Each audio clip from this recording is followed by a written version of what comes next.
na sa katotohanan hango sa kanilang pahayag, press release at yung datos kung ilan ba talagang investment lang yung actual na pumasok sa Pilipinas. Go ahead.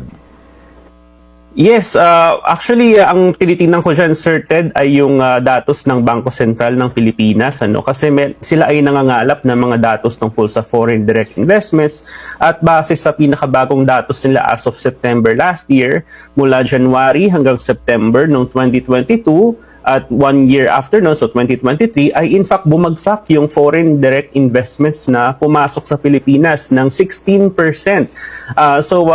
Taliwas talaga ito doon sa press release ng gobyerno na parang nandiyan na yung mga investments pero actually ang datos at pinapakita nun na bumagsak pa yung actual na foreign direct investments. At dapat nating tignan ano ba yung pinakamagandang source ng datos kasi madaling malito sa mga numero, ang daming mga nababanggit na mga numero pero actually dapat nating suriin. Mas maganda sigurong tignan yung actual na pumasok at yun ay nanggagaling sa Bangko Sentral ng Pilipinas. Okay, sige. So itong ang datos na ito na sa katunayan, sa halip na lumaki ang foreign direct investment, bumaksak pa ito. Ano mga dahilan kaya nito?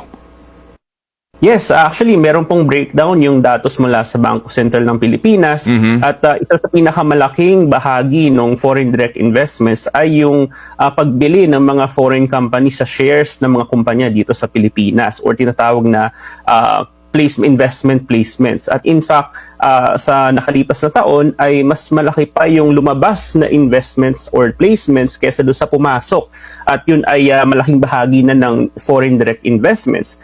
Meron ding tinatawag na reinvestment of earnings. Halimbawa, kung yung isang foreign investor ay meron na siyang dating negosyo sa Pilipinas, sila ay kumita over the past year at ininvest ulit yung kanilang kita sa kanilang sariling kumpanya, yun yung tinatawag na reinvestment of earnings at yun din po ay bumagsak.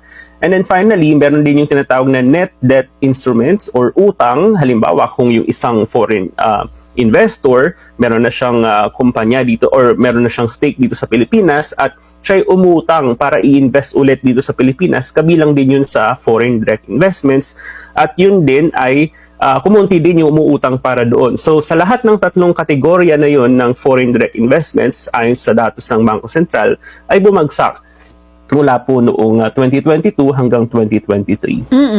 JC, dito sa mga nabanggit mo na puro pagbagsak, wala nga tilang pagtaas, ano yung major na issue or dahilan nito mga foreign investors na to kung bakit patuloy yung pagbaba ng bilang ng mga foreign investors natin sa Pilipinas? Well, DJ Shasha, actually ito pa yung magandang aralin kasi ngayon pa lang lumalabas na bakit nga merong ganitong disconnect na bakit hindi pumapasok yung mga investments. Kala ko ba lumalago na ekonomiya natin? Dapat pa itong pag-aralan. Pero sa ngayon, nakikita nating dahilan, unang-una ay actually lumalabas sa datos na bumagal yung ekonomiya ng Pilipinas noong nakaraang taon, noong 2023. At isang malaking bahagi noon ay yung pagbagsak ng consumption spending or yung paggastos nating mga Pilipino, halimbawa sa pagkain, sa grocery, sa palengke, etc. At ang may kinalaman doon ay yung inflation or yung masyadong mabilis sa pagtaas ng presyo ng mga bilihin. Kasi matatandaan na noong 2023 ay pumalo sa 8.7% ang inflation, pinakamataas sa loob ng 14 na taon. At syempre, kung masyadong mataas ang presyo ng mga bilihin, napapaisip ka sa pagbili ng mga bagay-bagay at hindi ka masyadong gagastos. At yun yung isang dahilan kung bakit parang nagpipigil yung maraming Pilipino na gumastos noong nakaraang taon at yun ay nagre-reflect doon sa GDP statistics na bumagal. Pero isa ding importanteng source ng pagbagal ay yung investments din, kabilang din yun sa GDP. At malaki din yung ibinagsak noon. Okay. Thanks for watching Part Meal TV channel.